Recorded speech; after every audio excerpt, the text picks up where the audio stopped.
और दूसरी मक्कारी, ये आईएस के झंडे पे क्या लिखा होता है पता है कुछ आप लोगों को? एक काला सा झंडा लेके लोग खड़े होते हैं, उस पे क्या लिखा होता है? उस आईएस के झंडे के ऊपर लिखा होता है ला इलाहा इल्लल्लाह मोहम्मदन रसूलुल्लाह। कुरान मजीद का पहला कलमा जो है उस झंडे पे लिखा होता है। मुसलमान उसको लेके चलते हैं और उसको आगे रख के पुलिस पे, आर्मी पे गोली चलाते हैं, उनके ऊपर तेजाब फेंकते हैं।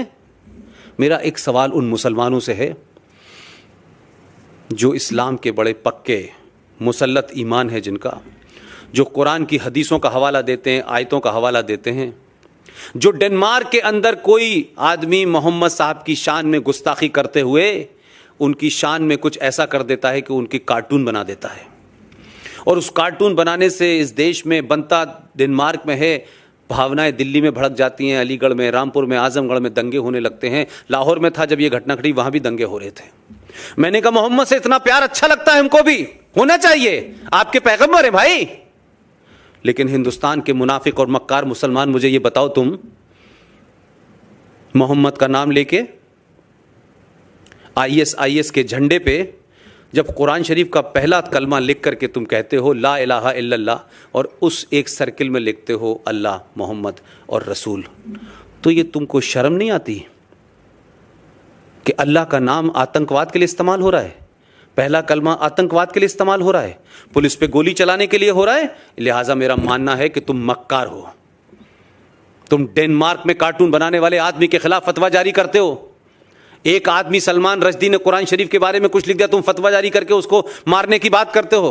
एक औरत जिसको उसके अपने घर वालों ने सताया हो, कम्युनिस्टों की सरकार में रही हो, रात रात भर भागती रही हो, हमारी दोस्त है वो एक अलग बात है, लेकिन दिल्ली में वो औरत आज भी अंडरग्राउंड रहती है, उसके टेलीफोन नंबर पे बात नहीं हो सकती है।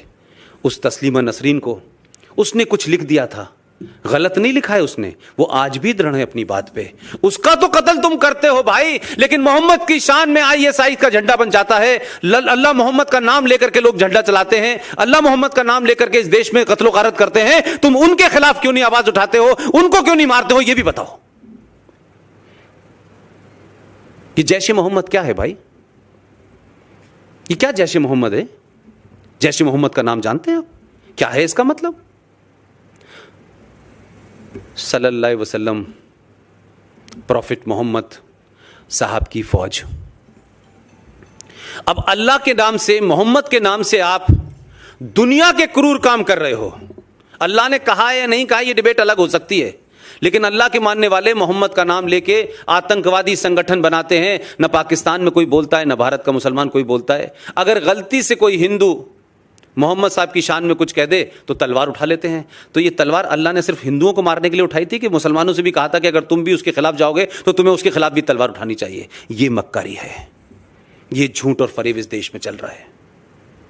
कोई संगठन दुनिया का ऐसा इस वक्त नहीं है इस्लामिक वर्ल्ड का जिसमें मोहम्मद का नाम ना हो, अल्लाह का नाम ना हो, कुरान का नाम ना हो, शरिया का नाम ना हो, हदीस का नाम ना हो, लेकिन धड़ल्ले से ये व्यापार चल रहा है और डराया जा रहा है। तो ये जैश ए मोहम्मद नहीं तो किया था, ये जो अभी अभी कश्मीर में हुआ है। और जब ये घटना घटती है तो उसी यूनिवर्सिटी में जिसमें मैं पढ़ा था, वहां का एक पीएचडी करा हुआ लड़का लिखता है, क्योंकि कोई उड़ी फिल्म आई है उसमें कुछ कहा है हाउस द जोश, ये शायद उसका कोई, उस लड़के ने जो पीएचडी कर रहा है अलीगढ़ मुस्लिम विश्वविद्यालय में, उसने लिखा हाउस द जैश। इस घटना के बाद उसे पर नहीं पकड़ा किसी ने, उस सोच को वहीं नहीं रोका उसने कि वो भारत की सेनाओं पे हमला करने वाले संगठन के बारे में तंज कसते हुए, आपको चढ़ाते हुए लिखता है हाउस द जैश। कुछ नहीं होता उसके ऊपर। इस हमले के बाद नॉर्थ इंडिया के अखबार इधर कितने आते नहीं आते, कोई शहर ऐसा नहीं था उत्तर प्रदेश का, बिहार का, जहां लोगों ने कमेंट करने, लिखने, मैसेज करने में तमाम भारतीय सेना को गाली न दी हो और इस बात का फख्र न करा हो कि 40 फौजियों को जैश ए मोहम्मद ने मारा है। जिस आतंकवाद से आप समझ रहे हैं कि यह आतंकवाद पाकिस्तान ने किया है, वो तो पैदा हुआ ही इसीलिए है, उस पर तो सेकंड थॉट ही नहीं है। इसको बार बार ये कहना पाकिस्तान ने किया है, पाकिस्तान ने किया है, पाकिस्तान का हाथ है, भाई पाकिस्तान का हाथ नहीं, पाकिस्तान का पैर, गला, सब कुछ है इसमें। लेकिन ये कह देने से बात नहीं बनेगी ना भाई। पाकिस्तान क्या कर रहा है वो समझ में आता है, लेकिन इस देश में आपने 70 साल में गंगा जमुना तहजीब के चलते 500 से ज्यादा कश्मीर बना दिए हैं। घर घर लड़ाई हो रही है। आपको अंदाजा नहीं है, दिल्ली जैसी जगह के अंदर हिंदुओं के घरों के सामने, मैं कॉलोनी का नाम देता हूं, गूगल पे जाके सर्च करिए, श्रीनिवासपुरी, साउथ दिल्ली की कॉलोनी है। एक नया हथियार निकला है कि हम अपना धार्मिक डिमॉन्स्ट्रेशन इतना ताकतवर करेंगे कि अगर उसको कोई देगा तो अरे साहब देखिए साहब हमारी धार्मिक भावनाएं भड़क जाएंगी। उस गली के अंदर नमाज पढ़ने की प्रथा शुरू हो गई कि आप जुमे में 1 घंटा नमाज पढ़ेंगे। उतनी देर तक हिंदू अपनी खिड़कियों को बंद कर लेते हैं, दरवाजों को बंद कर लेते हैं। और करा क्या कि धीरे धीरे घर के आप उनके आंगन में चले गए, आप उनकी छतों पे जाने लगे। वो इतना डर गए कि दिल्ली जैसी जगह में श्रीनिवासपुरी से 50 हिंदू परिवार मकान छोड़ के चले गए। ये दिल्ली की बात बता रहा हूं मैं आपको।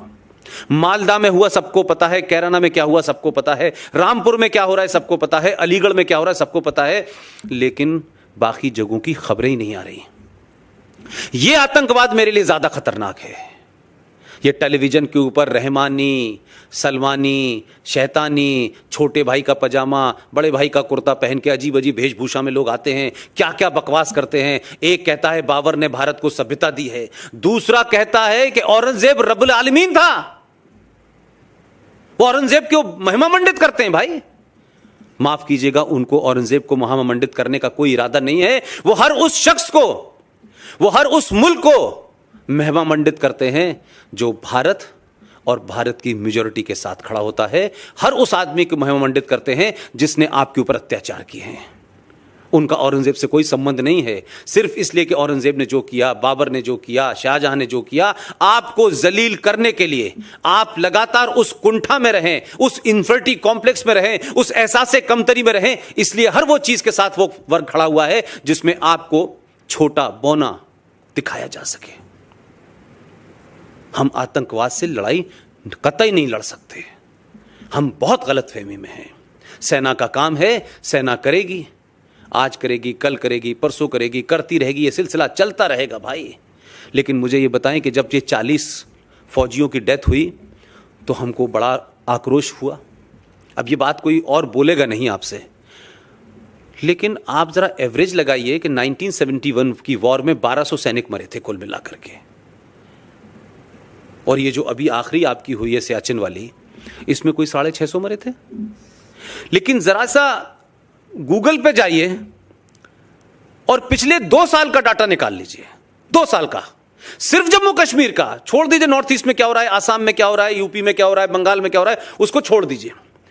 हर 3 या 4 दिन में 2 फौजी मर रहे हैं, आपके इंटरनल आतंकवाद से मर रहे हैं। जरा उनकी गिनती निकाल लीजिए, क्योंकि वो 2 और 1-1 मर रहे हैं तो उनका कोई खाता नहीं होगा भाई, उनके लिए सामूहिक चेतना नहीं होगी। ये वो जानते हैं।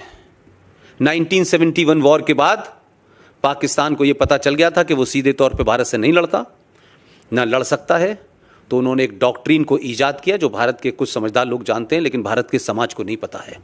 1971 के बाद वो एक डॉक्ट्रिन तैयार हुई और उस डॉक्ट्रिन का काम था bleed India with 1000 cuts. Bharat को 1000 जख्म दो जो लगातार रिश्ते रहे।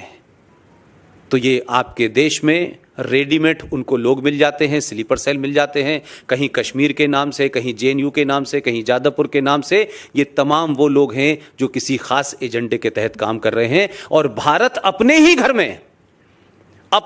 में लड़ रहा है। लिहाजा ये लड़ाई पाकिस्तान को माइनस भी कर दे थोड़ी देर में तो आपके यहां बड़ी भयावह है। इसलिए ऐसा नहीं होता कि यकायक एक शख्स एक यूनिवर्सिटी का वाइस चांसलर रहता है, माइनॉरिटी कमीशन का चेयरमैन रहता है, ईरान में राजदूत रहता है, भारत का उपराष्ट्रपति बनता है, 2-2 बार बनता है और उतरते ही उसको डर लगने लगता है कि मुसलमान भारत में, डर लगता है उनको। अब उस हामिद अंसारी से ये पूछो भाई कि अगर तुम्हें ये पता चल गया सारा मलाई खाने के बाद कि अब इस मुल्क में डर लगता है, तो बर्मा के बॉर्डर पे जाओ, वहां से जो रोहिंग्या मुसलमान आ रहे हैं उनको वहीं रोको भाई को, मत जाओ इस मुल्क में। मुझे डर लग रहा है, तुम्हें भी डर लगने लगेगा, मत जाओ इस मुल्क में। वो मक्कार वहां नहीं जाता है। इसलिए आपके शहर के कुछ लोग, उनको 2015 में एक साहब को डर लगा कि डर लग रहा है। वो अपनी बीवी से बेडरूम में कह रहे थे कि हम सुबह निकल चलते हैं, हमें डर लग रहा है, लेकिन अभी तक गए नहीं, वो चले जाते, हमने रोका नहीं था। फिर से कहा 2018 में एक साहब को डर लगने लगा, वो मेरी यूनिवर्सिटी से पढ़ के आए थे, मेरे सीनियर हैं, उनको भी डर लगने लगा। मुझे ऐसा लगता है कि हर जो कंपोनेंट है उस समाज का, वो जुडिशरी में हो, वो सत्ता में हो, वो विपक्ष में हो, वो कश्मीर में हो, वो आसाम में हो, वो फिल्म इंडस्ट्री में हो, वो क्रिकेट में हो, वो हॉकी में हो, एक कोऑर्डिनेटेड अटेम्प्ट है, एक दूसरे के तार हैं ये, कि जो जिस हैसियत में है उस हैसियत में इस मुल्क को अपने पंजों पे खड़ा रखो। इस मुल्क की जो पहचान है उस तरफ लोग न बढ़ें। जैसे ही बढ़ते हैं आप, क्या वजह हो गई भाई कि अभी यकायक डर लगने लगा? मैंने इतनी घटना गिताई इस देश के अंदर, कभी डर नहीं लगा। 350, 400, 500 लोग आपके मुंबई बम धमाकों में मरे, किसी ने कहा था कि डर लग रहा है? किसी को डर क्यों नहीं लगा भाई?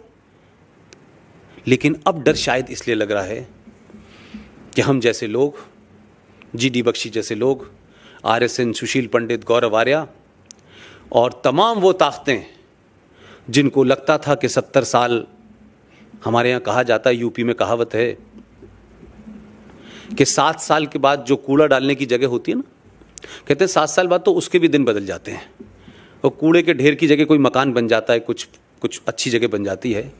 इस देश को 70 साल लग गए, ये कूड़े का ढेर साफ हो रहा है, ये ढेर बदल रहा है। तो लोगों को लगता है कि वीर सावरकर के बारे में उत्तर प्रदेश में चर्चा हो रही है, सुभाष चंद्र बोस क्या थे इसकी चर्चा हो रही है। भारत का प्रधानमंत्री 21 अक्टूबर को लाल किले पे जाके झंडा फहराता है, मानता है, कहता है कि यूनाइटेड भारत का पहला प्रधानमंत्री सुभाष चंद्र बोस था, उनके नाम से म्यूजियम बनाया जाता है। ऐसे ही नहीं है कि कहीं किताबों में मुझे रंजीत भाई बता रहे थे कि सावरकर जी कहते थे कि संसद जो है वो एक मंदिर है। तो हमने मंदिर के सामने किसी को झुकते तो पहली बार ही देखा है।